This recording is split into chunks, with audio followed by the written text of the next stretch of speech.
మోహనవాణికి స్వాగతం. మోహనవాణి శ్రోతలందరికీ కూడా ఆహ్వానం మీ వారణాసి వెంకట సూర్య కామేశ్వరరావు.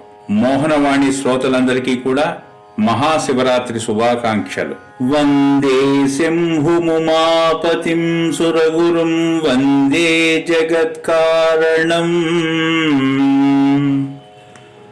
వందే పన్నగభూషణం శశిధరం వందే పశూనాం పతిం వందే సూర్యశశాంకవహ్నినయనం వందే ముకుంద ప్రియం వందే భక్తజనాశ్రయం చ వరదం వందే శివం శంకరం.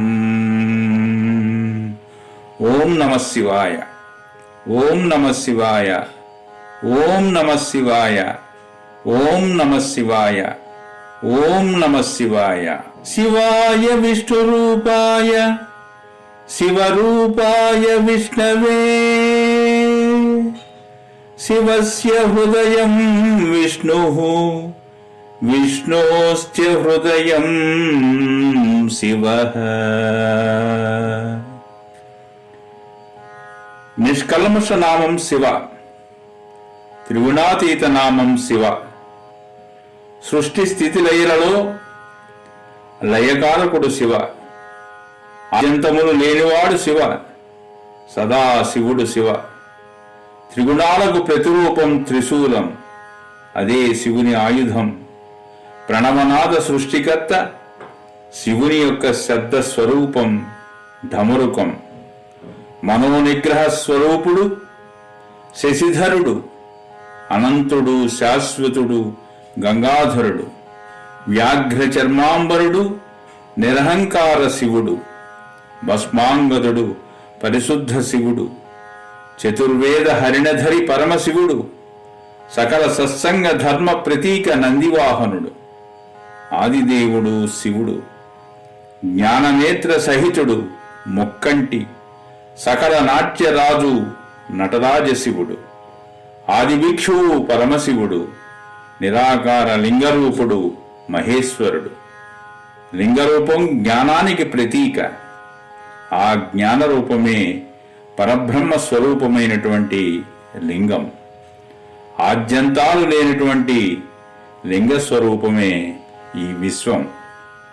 ఈ ప్రపంచమంతా, ఈ పృథివీ అంతా లింగస్వరూపమే. అందుకే ఈ పృథివీలో, ఈ భూమండలంలో ఎక్కడ చూసినా, ఎక్కడ త్రవ్వినా శివలింగ రూపాలే మనకి కనిపిస్తూ ఉంటాయి. అసలు నిజానికి ఈ శివకేశవులు అభేదం. స్థితికారకుడైనటువంటి విష్ణువు ధర్మ సంస్థాపనకు అవతరించినప్పుడు దుష్ట శిక్షణకు నాందిగా శివుని ఆరాధించాడు. రామేశ్వరంలో రాముడు పూజించిన ఈశ్వరుడే రామేశ్వరుడు. మహాశివభక్తుడైన బాణాసురుని పుత్రిక ఉషాకన్య ప్రద్యుమ్నుని కుమారుడు కృష్ణుని మనుమడు అయినటువంటి అనిరుద్ధుణ్ణి వరించింది. ఇది బాణాసురునికి ఇష్టం లేక అనిరుద్ధుణ్ణి బంధించాడు. ఈ వార్త ద్వారకకు చేరింది. శ్రీకృష్ణుడు ససైన్యంగా బాణాసురునిపైకి యుద్ధానికి వచ్చాడు. కానీ రుద్రుని ముందుంచుకుని యుద్ధానికి దిగినటువంటి బాణాసురుని ఓడించలేక రుద్ర రూపంలో ఉన్న ఆ శంకరుని స్తుతించి జృంభకాస్త్ర ప్రయోగం చేసి బాణాసురుని సహస్ర బాహువులను సుదర్శన చక్రంతో ఖండించాడు మహావిష్ణువు. అసురులు బ్రహ్మ శివదత్త వరాలతో గర్వితులై సమస్త లోకాలను పీడిస్తూ ధర్మహాని కలిగించసాగారు. దానితో విష్ణువు కైలాసానికి చేరి పార్థివలింగాన్ని ప్రతిష్ఠించి శంకరుణ్ణి స్తుతించడం ప్రారంభించాడు. సహస్రనామాలతో అకుంఠిత దీక్షతో పూజించాడు. చివరకు శంకరుడు ప్రత్యక్షమై అభీష్టము తెలుపమని కోరగా, ప్రళయ అంతకాలంలో మిగిలేది నీ ఒక్కడివే, అయినా ఈ స్థితి సమయంలో రాక్షస శక్తులను నిలువరించగల శక్తివి నీవు తప్ప మరొకరు ప్రసాదించలేరు అని తెలిపాడు. సర్వలోకాలకు శాంతి చేకూర్చేందుకు మహేశ్వరుడు రుద్రతేజోరూపమైనటువంటి అజేయమైనటువంటి సర్వసంహార శక్తి గల సుదర్శన చక్రాన్ని సాక్షాత్తు మహాశివుడే విష్ణువుకి ప్రసాదించాడు. ఒకసారి విష్ణువు బ్రహ్మ సృష్టిలోని పంచకృత్యాలను వివరించమని ఆ శంకరుణ్ణి కోరాడు. దానికి పరమేశ్వరుడు సమాధానమిస్తూ సృష్టి, స్థితి, లయం, తిరోభావం, మోక్షం ఈ 5 నా యొక్క పంచకృత్యాలు. సృష్టి మొదలు తిరోభావం వరకు సంసారం అనే మహాసాగరం విస్తరించి ఉంటుంది. తిరోభావం అంటే మరణం. 5వది మోక్షం. అది నాలో మాత్రమే ఉంటుంది. విశ్వంలో ప్రకృతి ద్వారా పంచభూతాలను చైతన్యపరుస్తూ పంచకృత్యాలను నేను నెరవేర్చుకుంటాను. భూమిలో సృష్టి, నీటిలో స్థితి, అగ్నిలో లయం, వాయువులో మరణం, ఆకాశంలో అనుగ్రహం కల్పిస్తూ నా పంచకృత్యాలు నేను కొనసాగిస్తాను అని తెలియజేశాడు మహాశివుడు. జీవుల సుఖదుఖాలు వీటితోనే ముడిపడి ఉన్నాయి. నన్ను తెలుసుకోలేనివాడు అజ్ఞానంలో పడిపోతాడు. నన్ను తెలుసుకోవాలంటే ప్రణవమైన ఓంకార మంత్రాన్ని జపించాలి. నా పంచముఖాల నుండి సంయుక్త నాదమై వెలువడినదే ఓంకారం. ఓంకారోపాసన సర్వసిద్ధులను కలిగిస్తుంది. అన్ని మంత్రాలు, బీజాక్షరాలు ఈ ప్రణవం ఓం నుంచే జనించాయి. పంచాక్షరి నా పంచకృత్య ఫలితమని గ్రహించండి అని పరమేశ్వరుడు బ్రహ్మ విష్ణులకు ఉపదేశించాడు. అంత బ్రహ్మ విష్ణువులు ప్రణవంతో పంచాక్షరిని పఠించి అనేక విధాల స్తుతించారు. సజ్జోజాత, వామదేవ, అఘోర, తత్పురుష, ఈశాన అనే పరమశివుని ముఖాల నుండి నమశివాయ ఉద్భవించింది. దీనికి ప్రణవం చేరి పరిపూర్ణమయ్యింది. అదే పంచాక్షరి ఓం నమశివాయ, ఓం నమశివాయ, ఓం నమశివాయ, ఓం నమశివాయ, ఓం నమశివాయ.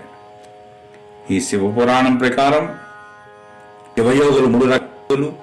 తపోయోగులు సంపదను వినియోగించి పలు విధాల పూజించే వారిని క్రియాయోగులు అంటారు. జితేంద్రియులై శివారాధన చేసేవారు తపోయోగులు. పై గుణములను కలిగి ఆ గుణాలన్నింటినీ కూడా కలిగి ఉండి సర్వకాల సర్వావస్థలందు పంచాక్షరిని జపించేవారే జపయోగులు. శివ పంచాక్షరి మంత్రాన్ని శుక్లపక్షంలో ప్రారంభించి కృష్ణపక్షం చివరి వరకు జపించడం, మితాహారి అయి ఉండడం, పరదూషణ పరచింతనను విడనాడడం, శాంత మనస్కుడై పంచాక్షరిని జపించడం వంటి అనేక విధానాల ద్వారా సకల విశ్వానికి ఆధారమైనటువంటి పరమేశ్వరుని జపించే రహస్యాలు అనేకం శివపురాణంలో ఉన్నాయి. త్రిమూర్త్యాత్మకమైనటువంటి సనాతన ధర్మం సకల మానవాళికి మోక్షప్రదమైనది. సృష్టి స్థితి లయములలో లయమే పరమాత్మ. అది శాశ్వతం. అది ఒక్కటే శాశ్వతం. అయమాత్మ బ్రహ్మ, ఆత్మయే బ్రహ్మ అని అథర్వణ వేదం మనకి ఒక మహావాక్యంగా విచారించింది. ఓంకారమే పరమాత్మ అనే రహస్యాన్ని మానవాళికి అందించింది. ఓం నమ శివాయ, ఓం నమ శివాయ, ఓం నమ శివాయ, ఓం నమ శివాయ. సృష్టి స్థితి లయకారులైనటువంటి బ్రహ్మ విష్ణు మహేశ్వరులలో బ్రహ్మ ప్రాథమిక సృష్టి జరిపాడు. ఆ సృష్టి ప్రారంభ సమయాన్ని పగలని, అది ముగిసిన కాలాన్ని రాత్రి అని అంటారు. ఈ విధంగా పురుషాధిష్ఠితమైనటువంటి ప్రకృతి ద్వారా పగలు ఈ ప్రపంచాన్ని సృష్టించి రాత్రి ప్రళయం ద్వారా నశింపజేస్తాడు. ఈ సృష్టి అహోరాత్రాలు జరుగుతూనే ఉంటుంది. మన ధనంలో ఎలాగైతే ఈ సృష్టి స్థితి లయాలు నిరంతరం జరుగుతూనే ఉంటాయి. అయమాత్మ బ్రహ్మ అన్నది అందుకే. ఈ దేహంలో సృష్టి స్థితి లయం ఎల్లప్పుడూ జరుగుతూనే ఉంటుంది. ఈ సృష్టిలో కూడా జరుగుతూనే ఉంటుంది. ఈ విశ్వంలో కూడా జరుగుతూనే ఉంటుంది. ఆదికర్తా చ భూతానాం సంహర్తా పరిపాలకః తస్మాన్ మాహేశ్వరో దేవో బ్రహ్మణోధిపతి శివః. ఆదికర్తా చ భూతానాం సంహర్తా పరిపాలకః తస్మాన్ మాహేశ్వరో దేవో బ్రహ్మణోధిపతి శివః. త్రిమూర్తులకు అధిపతి శివుడే. సకల ప్రాణుల్ని పుట్టించి ఆదికర్త, సకల ప్రాణుల్ని పుట్టించేటువంటి ఆదికర్త, రక్షకుడు, సంహారకర్త అయిన బ్రహ్మ విష్ణు మహేశ్వరులైన త్రిమూర్తులకు అధిపతి లయకారుడైనటువంటి రుద్రుడే. ఆయనే శివుడు, జగత్కర్త. కోట్ల కొలది ఉన్న బ్రహ్మాండాలకు త్రిమూర్తులే నడిపించు ఆది రూపాలు. అయితే శివునికి అహోరాత్రకాల విభజన లేదు.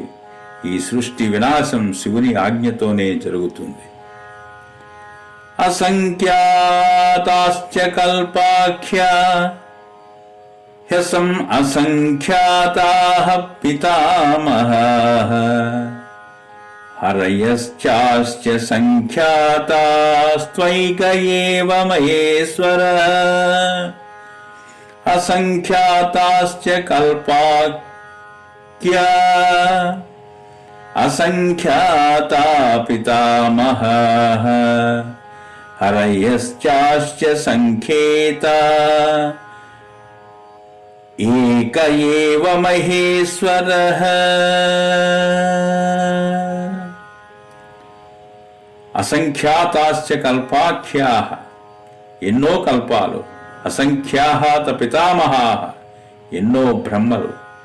హరయస్యాశ్చ సంఖ్యాతాః, ఎందరో విష్ణువులు ఉన్నప్పటికీ పరమేశ్వరుడు మాత్రం శాశ్వతుడు. ఆయన ఒక్కడైన పరబ్రహ్మ. ఈయన త్రిగుణాతీతుడు. ఇక మానవుడు జన్మనెత్తిన పిదప స్థూల శరీరం కర్మలను చేస్తుంది. సూక్ష్మ శరీరం ఇంద్రియాలతో భోగిస్తుంది. కారణం, శరీరం ఆత్మను శోధించి ఆత్మానందాన్ని పొందుతుంది. జీవుడు కర్మకు వశుడై సంసార చక్రంలో తిరుగుతూ ఉంటాడు. ఈ చక్రం నుండి బయటపడి ముక్తిని పొందాలంటే త్రిగుణాతీతుడు, శాశ్వతుడు అయినటువంటి ఈశ్వరుణ్ణి శరణు వేడాలి. సర్వము శివుని ఆధీనంలో ఉంటుంది. బ్రహ్మాండాలన్నీ ఆయన వశంలో ఉంటాయి. అందుకే ఆయన శివుడయ్యాడు. ఈ సర్వము శివుని ఆధీనంలో ఉంటుంది. బ్రహ్మాండాలన్నీ ఆయన వశంలో ఉంటాయి. అందుకే ఆయన శివుడయ్యాడు. మానస ఐశ్వర్య గుణోపేతుడు పరమేశ్వరుడు. సర్వజ్ఞత, పరిపూర్ణం, తృప్తి, జ్ఞానానికి మూలం. స్వతంత్రత, అక్షీణ శక్తి, అనంతత్వం అనేటువంటివి ఆయన మహా ఐశ్వర్యాలు. ఆయన లింగస్వరూపుడు, పంచలింగ రూపుడు పరమశివుడు. స్వయంభూలింగం, బిందులింగం, ప్రతిష్ఠితలింగం, చరలింగం, గురులింగం అనే రూపాలతో అర్చించబడుతున్నాడు. పృథివీ లోపల ఉన్న శివుడు ఛేదించుకుని తనకు తానుగా ప్రకటితమవుతాడు. ఆ లింగ రూపములే స్వయంభూలింగములు. ఇక మిగిలిన లింగ రూపాలు దేవతలచే, ఋషులచే, శిల్పులచే నిర్మింపబడినవి. తాపత్రయాలైనటువంటి ఆధ్యాత్మిక, ఆది భౌతిక, ఆది దైవిక బాధలు తొలగాలంటే శివార్చన చేయాల్సిందే. దివ్యమైన పంచాక్షరి మంత్రం ప్రణవంతో కలిపి జపించాలి. ఓం అనే ఏకాక్షరి సూక్ష్మ ప్రణవం పంచాక్షరితో కలిపి జపిస్తే స్థూల ప్రణవంగా మారుతుంది. ఏ యుగంలోనైనా జపయోగం జన్మబంధాన్ని తుడిచివేస్తుంది. నమ శివాయ ఈ రెండింటి కలయికే నమశివాయ. నమః శివాయ. ఈ రెండింటి కలయికే నమశివాయ అను దివ్య పంచాక్షరి. దీనిని ఓంకారంతో కలిపి జపించాలి. ఓం నమశివాయ. అప్పుడది దీర్ఘ ప్రణవాకారమైనటువంటి ఓం నమశివాయ అవుతుంది. ప్రణయ స్వరూపుడు శాశ్వతుడైనటువంటి పరమశివుడే. అందుకే కార్తీక శుక్లపక్షంలో ప్రారంభించి కృష్ణపక్షం చివరి వరకు పంచాక్షరిని జపించాలి, జపిస్తూ ఉంటారు. ఈ సృష్టి అనంతమైనది. ఇది శివస్వరూపము. లోకాలన్నీ శివలోకాలే. అందువలనే శివభక్తులు ముక్తిని పొందటం తథ్యం. మూల ప్రకృతి, మహత్తత్వము, అహం, పంచతన్మాత్రలు, పంచ ఇంద్రియాలు, పంచ గమేంద్రియాలు, మనసు, పంచభూతాలు మొదలగునవి 24 తత్వాలు, ఇవన్నీ కలిసి ప్రకృతి ఏర్పడి, ఈ ప్రకృతికి అతీతంగా పురుషుడు ఏర్పడినాడు. ఈ ప్రకృతి పురుషులిద్దరికీ అతీతుడు శంకరుడు. అందుకే మహేశ్వరుడైనాడు. ప్రకృతియే మాయ. ఈ మాయా జగత్తును తన వశంలో ఉంచుకున్న శివుడు మహేశ్వరుడైనాడు.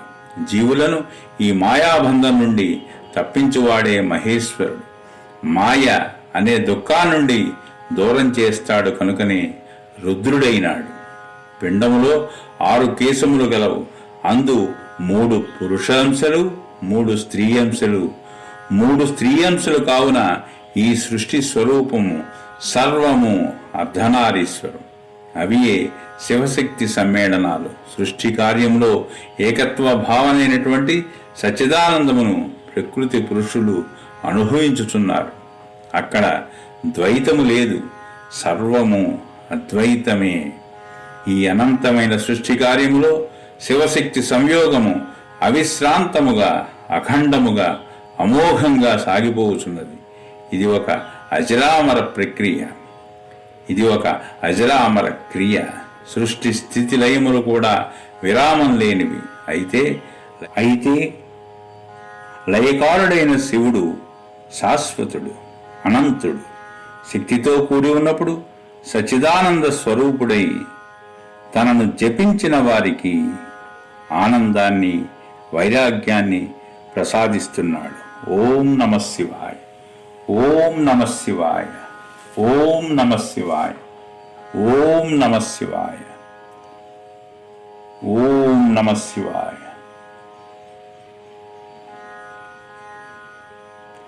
ఓం నమః శివాయ. ఓం నమః శివాయ. ఓం నమః శివాయ. ఓం నమః శివాయ. ఓం నమః శివాయ. ఓం నమః శివాయ. ఓం నమః శివాయ. ఓం నమః శివాయ. ఓం నమః శివాయ.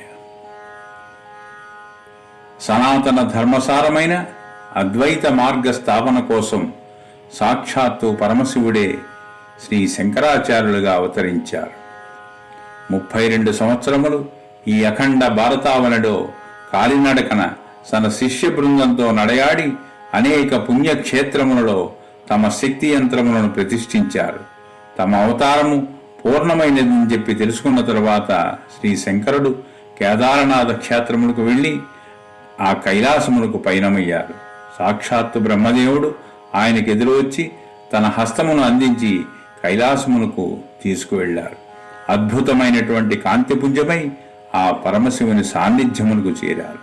అతి పిన్న వయసులో మానవులకు అసాధ్యమైనటువంటి సర్వవేద శాస్త్ర అధ్యయనముగా గావించి అనేక దివ్యమైన గ్రంథములను, స్తోత్రములను రచించి మోక్ష సాధకులకు అందించినటువంటి అవతారమూర్తి శ్రీ శంకరాచార్యులు.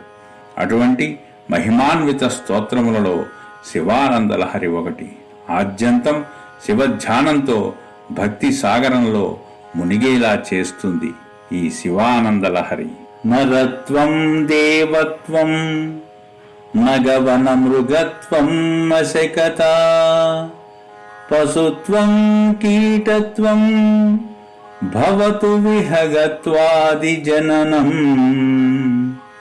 సదా తత్పాదాబ్జ స్మరణ పరమానందలహరి. విహారాసక్తం చేదృదయ మిహ కింతేన వపుషా నరత్వం దేవత్వం నగవన మృగత్వం అశకత పశుత్వం కీటత్వం బహ భవతు విహగత్వాది జననం సదా తత్పాదాబ్జస్మరణ పరమానందలహరీ విహారాసక్తం చేదృదయ విహ కింతేన వపుషా.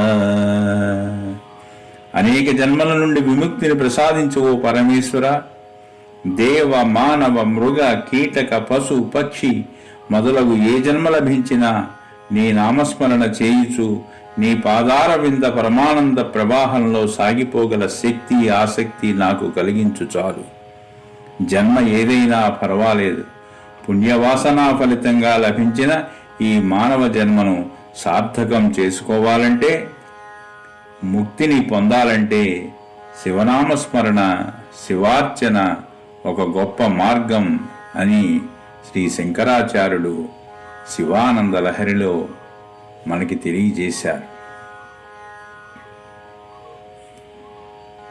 ఓం నమ శివాయ, ఓం నమ శివాయ, ఓం నమ శివాయ, ఓం నమ శివాయ, ఓం నమ శివాయ, ఓం నమ శివాయ, ఓం నమ శివాయ. నమో రుద్రాయ దేవాయ మదనాంతకరాయ చ శుచ్యాయ భూరిభాసాయ త్రినేత్రాయ నమో నమః. నమో రుద్రాయ దేవాయ మదనాంతకరాయ చ శుచ్యాయ భూరిభాసాయ త్రినేత్రాయ నమో నమః. విశ్వప్రకాశ స్వరూపుడు,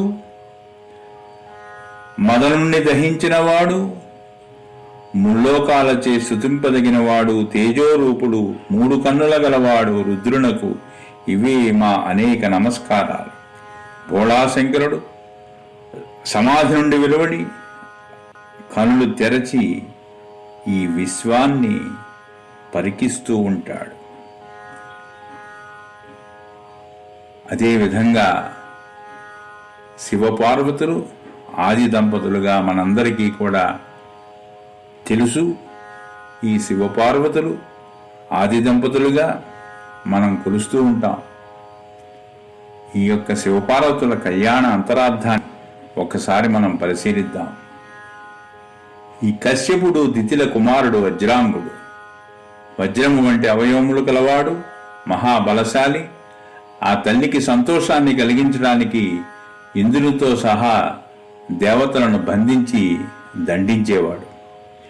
బ్రహ్మ నచ్చజెప్పి తన సామగానంతో ఆ వజ్రాంగుని సంతోషపెట్టి దేవేంద్రుని దేవతల్ని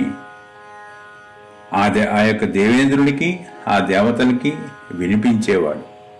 పరమ శివభక్తుడైనటువంటి వజ్రాంగుడు ఆత్మశుద్ధితో బ్రహ్మదేవునితో తన తల్లి ఆజ్ఞ మేరకు ఈ పని చేశానని చెప్పి నాకు మీ యొక్క తత్వసారాన్ని బోధించమని ప్రార్థించాడు.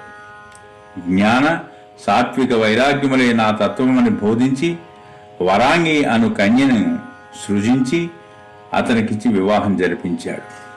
ఆ వజ్రాంగుడు ఆ వరాంగితో చాలా అన్యోన్యంగా ఉంటూ సాత్విక భావనతో ఆనందంగా ఆ తల్లి దగ్గర ఉండసాగాడు. కానీ ఆ వరాంగి మాత్రం సాత్విక భావంతో ఉండేది కాదు.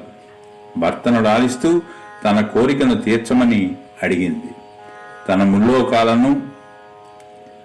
తనకు ముల్లోకాలను గడగడలాడించగల పరాక్రమశాలి అయిన పుత్రుడే కావాలని కోరింది. ఆశ్చర్యపోయినటువంటి వజ్రాంగుడు భార్య కోరిక తీర్చడం ధర్మం అని భావించి శివ సంకల్పం చేతనే ఈ కోరిక కోరిందని చెప్పి తలచి అటువంటి కుమారుడు బ్రహ్మ తలుచుకుంటేనే కాని కలుగడని చెప్పి తపస్సు చేసి బ్రహ్మను సాక్షాత్కరింపజేసుకుని వరాన్ని పొందాడు. వజ్రాంగును భార్య వరాంగి గర్భవతి అయింది. నెలల నుండి ముల్లోకాలను గడగడలాడించే కుమారుణ్ణి కన్నది. ఆ బాలుడు పుట్టిన వెంటనే ముల్లోకాలలో ఉత్పాతాలు సంభవించాయి, ఉల్కలు వర్షించాయి, క్రూర జంతువులు అధికంగా పుట్టాయి, సముద్రాలు అల్లకల్లోలమయ్యాయి, సూర్యచంద్రుల చుట్టూ విచిత్ర వలయాలు ఏర్పడ్డాయి, భూమి కంపించింది, పక్షులు అకారణంగా నేలపడి మరణించాయి, మేఘాలు రక్తవర్షం కురిపించాయి. ఇన్ని భయంకర దృశ్యాల నడుమ ఆ బాలుడు భయంకరంగా రోధించాడు. అతడే తారకుడు. పెరిగి పెద్దవాడైనటువంటి ఆ తరువాత తల్లి ఆజ్ఞ తీసుకుని బ్రహ్మ కొరకు తపస్సు చేశాడు తారకుడు. కొన్ని వందల సంవత్సరాలు తీవ్రమైన తపస్సు చేశాడు. అతని దేహం నుండి తపో అగ్ని మహాభయంకరంగా వెలువడసాగింది. ఆ సమయంలో వాయుభక్షణ మాత్రమే కలిగి ఉన్నాడు తారకుడు. అతని తపస్సుకు ముల్లోకాలు తల్లడిల్లాయి. మహోపద్రవం వచ్చింది. అంత అందరూ సృష్టిని కాపాడమని బ్రహ్మను వేడుకున్నారు. వెంటనే బ్రహ్మ తారకునికి ప్రత్యక్షమై కోరిక ఏమిటని అడిగాడు. అంత తారకుడు 2 వరాలను కోరాడు. 1, తనకంటే బలవంతుడు సమానమైన వాడు ఈ సృష్టిలో ఉండకూడదు. 2, శివవీర్యము చేత జన్మించిన కుమారుని చేతిలో మాత్రమే తనకు మరణం అనుగ్రహించమని వరాలు కోరాడు తారకుడు. ఆ 2 వరాలను ప్రసాదించి బ్రహ్మ తన సత్యలోకానికి వెళ్ళిపోయాడు. అప్పటికే శివుడు కామవికారాన్ని కలిగించి మోహాన్ని ప్రసరింపజేసి అందరి తపస్సులను భ్రష్టు పట్టించే మదనుణ్ణి దహించి లోకాలకు మేలు కలిగించాడు. అందువలన శాశ్వత తపస్సులో ఉన్న శివపరమాత్మ వివాహం చేసుకోడని, ఆయనకు సంతానం కలిగే అవకాశం లేదనే విశ్వాసంతో పరమ శివభక్తులైనటువంటి తారకుడు 2వ వరాన్ని కోరాడు. ఆ వరాలను పొందినటువంటి తారకుడు అసురుడై ముల్లోకాలను జయించాడు. ఇంద్రుని పదవీ భ్రష్టుని గావించాడు. దేవతలు భూలోకాన్ని చేరి అడవుల్లో నివసించసాగారు. యజ్ఞాలు నిషేధించబడ్డాయి. తపస్సులనే మాటే లేదు. తారకాసురుని సేనాపతి క్రౌంచాసురుడు ప్రతిరోజు పాతాళలోకానికి వెళ్లి అక్కడ వారిని నానా బాధలో పెడుతున్నాడు. దిక్పాలకులు ప్రతిరోజు అతని ముందు చేతులు కట్టుకుని నిలబడి ఉంటున్నారు. స్థితికారుడైనటువంటి విష్ణువు యొక్క సుదర్శన చక్రాన్ని అతను సుదర్శన మాలగా మార్చుకుని తన మెడలో వేసుకున్నాడు. చివరకు తారకాసురుని బాధలు భరించలేక పితామహుడు బ్రహ్మ దగ్గరికి వెళ్ళాడు. అనేక విధాలుగా స్తుతించి బ్రహ్మతో మొరపెట్టుకున్నాడు. అంత బ్రహ్మదేవుడు, నా వరాల వలనే వాడు పెరిగి పెద్దవాడయ్యాడు. కావున వాణ్ణి సంహరించడం నా కర్తవ్యం కాదు. నా 2వ వర ప్రకారం శివుని వీర్యం చేత కలిగిన పుత్రుని చేతిలోనే మరణిస్తాడు. అందువలన హిమత్పర్వతాలలో తపస్సులో ఉన్నటువంటి శివపరమాత్మ ఒక్కడే మీ వేదనని తీర్చగలడు. అక్కడికి వెళ్ళమన్నాడు. అంతకుముందే దేవతలంతా దుర్గాదేవిని ప్రసన్నురాలను చేసుకుని వరాన్ని పొందారు. కాముకుల ప్రవృత్తిని నివారించడం కోసం ఆయన శివలీలగా కాముని దహించాడు. నేను పార్వతిగా జన్మించి ఆయనను వివాహం ఆడుతానని దేవతలను వరాన్ని ప్రసాదించింది. ఆ దేవతలకి అప్పుడు వరాన్ని ప్రసాదించింది. ఆ సత్యలోకాన్ని నుండి కైలాసానికి చేరుకున్నటువంటి దేవతలకు అక్కడ తపోనిష్టలో ఉన్నటువంటి శివపరమాత్మకు పరిచర్యలు చేస్తూ పార్వతి కనిపించింది. ధ్యాన సమాధిలో ఉన్న శివుడు దేవతల ఆగమనాన్ని గ్రహించలేదు. అప్పుడు దేవతలు మరియు విష్ణువు పరిపరి విధాల ఆ పరమశివుణ్ణి స్తుతించసాగారు. శివపార్వతుల కళ్యాణం వారికి సంతానం కలిగేలా చేయడమే ధ్యేయంగా శివదేవుని కీర్తించడం మొదలుపెట్టారు. నమో రుద్రాయ దేవాయ మదనాంతకరాయ చ స్తుత్యాయ భూరిభాసాయ త్రినేత్రాయ నమో నమః. నమో రుద్రాయ దేవాయ మదనాంతకరాయ చ స్తుత్యాయ భూరిభాసాయ త్రినేత్రాయ నమో నమః. విశ్వప్రకాశ స్వరూపుడు, మదనుణ్ణి దహించినవాడు, ముల్లోకాలచే స్తుతింపదగినవాడు, తేజోరూపుడు, 3 కన్నుల గలవాడు రుద్రునకు ఇవే మా అనేక నమస్కారాలని స్తుతించారు. బోళాశంకరుడు ఆ సమాధి నుండి వెలువడి కనుడు తెరిచాడు. ఏమిటని ప్రశ్నించాడు. అంత విష్ణువు తారకుని యొక్క దురాగతాలు వివరించాడు. పార్వతి తపస్సును పరిచర్యలను వివరించి పార్వతిని పరిణయమాడమని ప్రార్థించాడు. అంత శివుడు ఇంద్రియ సుఖాలు అంతలేనివి, మోక్షప్రాప్తికి విషయ సుఖాలను విడిచిపెట్టి తపస్సునందు నిమగ్నులవ్వమని సూచించాడు. శివుని యొక్క విరక్తి మాటలను గ్రహించినటువంటి విష్ణువు శివస్తోత్రాన్ని మరింత దీక్షతో చేయమని ఆజ్ఞాపించాడు. దేవగణమంతా శివస్తోత్రం చేశారు. చివరకు శివుడు త్వరలోనే మీ అభీష్టం నెరవేరుతుందని అభయం ఇచ్చాడు. తదుపరి ఆ సప్తఋషులు పార్వతిని పరీక్షించడం, శివుడే స్వయంగా బ్రహ్మచారి వేషంలో పార్వతిని పరీక్షించడం, శివుడు పార్వతి సంవాదం చేసుకోవడం, హిమవంతులకు సప్తఋషులు ఉపదేశం చేయడం మొదలగు అద్భుత సంఘటనల అనంతరం శివపార్వతుల యొక్క దివ్యమైనటువంటి కళ్యాణం అంగరంగ వైభవంగా జరిగింది. ఓం నమః శివాయ, ఓం నమః శివాయ, ఓం నమః శివాయ, ఓం నమః శివాయ, ఓం నమః శివాయ, ఓం నమః శివాయ, ఓం నమః శివాయ, ఓం నమః శివాయ, ఓం నమః శివాయ, ఓం నమః శివాయ, ఓం నమః శివాయ, ఓం నమః శివాయ, ఓం నమః శివాయ, ఓం నమః శివాయ, ఓం నమః శివాయ, ఓం నమః శివాయ. వందే శంభుముమాపతిం సురగురుం వందే జగత్కారణం వందే పన్నగభూషణం శశిధరం వందే పశూనాం పతిం వందే సూర్యశశాంకవహ్నినయనం వందే ముకుందప్రియం వందే భక్తజనాశ్రయం చ వరదం వందే శివం శంకరం వందే శివం శంకరం వందే శివం శంకరం. ఓం నమః శివాయ, ఓం నమః శివాయ, ఓం నమః శివాయ, ఓం నమః శివాయ, ఓం నమః శివాయ. మోహనవాణి ప్రేక్షకులందరికీ కూడా మరొక్కసారి మహాశివరాత్రి శుభాకాంక్షలు తెలియజేసుకుంటూ, అదేవిధంగా ఆ ఆది దంపతుల యొక్క పార్వతీ పరమేశ్వరుల యొక్క అనుగ్రహం మనందరి మీద ఉండాలని కోరుకుంటూ మీ వారణాసి వెంకట సూర్య కామేశ్వరరావు. స్వస్తి. మోహనవాణి తెలుగు పోడ్కాస్ట్ ఛానల్ ని లైక్, షేర్, సబ్స్క్రైబ్ చేయండి. ప్రక్కనున్న గంటను మ్రోగించండి.